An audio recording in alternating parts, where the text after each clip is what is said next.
All right guys, so step one is we're gonna remove the factory skid plates. So we're using a 12mm socket. There's 4 bolts on the front, there's 4 bolts on the second one. Once we get these out of the way, we'll start laying out our new skids and get those installed.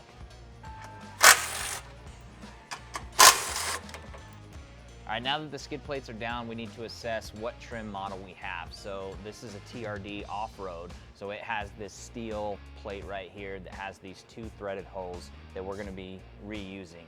If you don't have this steel plate here, you're gonna wanna use the flat plate that was included in your skid plates, and that's gonna attach right here on the end. So you'll use a 17mm to take down these tow hooks, and that flat plate will sit on top of these tow hooks. You can run the bolts back in, and that'll basically give you these 2 holes to locate, and then you'll just thread your hardware in. So since ours is steel, we're good to just start throwing up the front skid. We'll work our way to the back.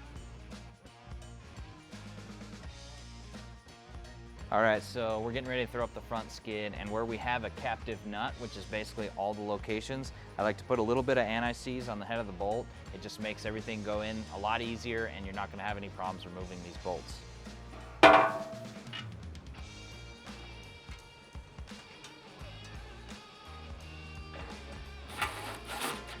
All right, so we got the front skid hanging by the front 2 bolts. Now what we're gonna do is we're gonna install the longer ones in the middle, and then the shorter hex head bolts will go towards the back.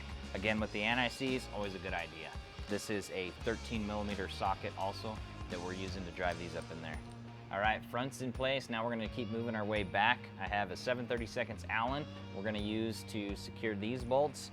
The middle skid here, we're able to kind of prop it up onto this lip here and thread these bolts in from the front, and then we'll work towards the back side of it.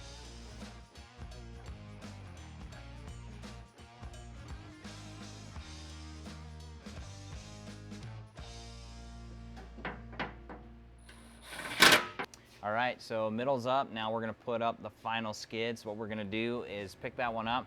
This is still loose, so we're gonna slide that rear skid on top of this middle one, and then we're gonna use our longer 4.5-inch carriage bolts on the outside, and then we'll come with our shorter ones on the inside.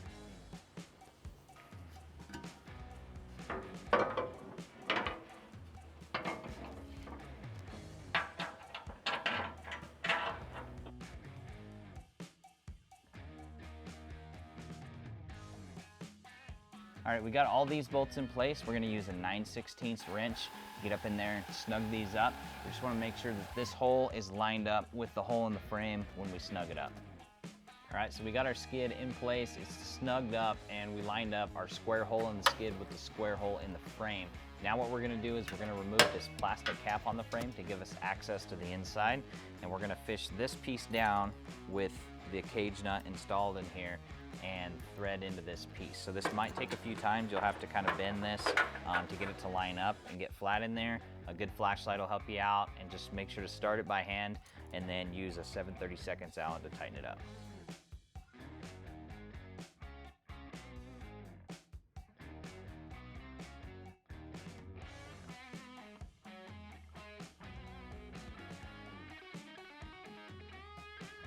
All right, so our last step is we're just gonna install our maintenance doors, and we're using a 3/16 Allen to get those in there. Again, with the anti-seize, always a good idea.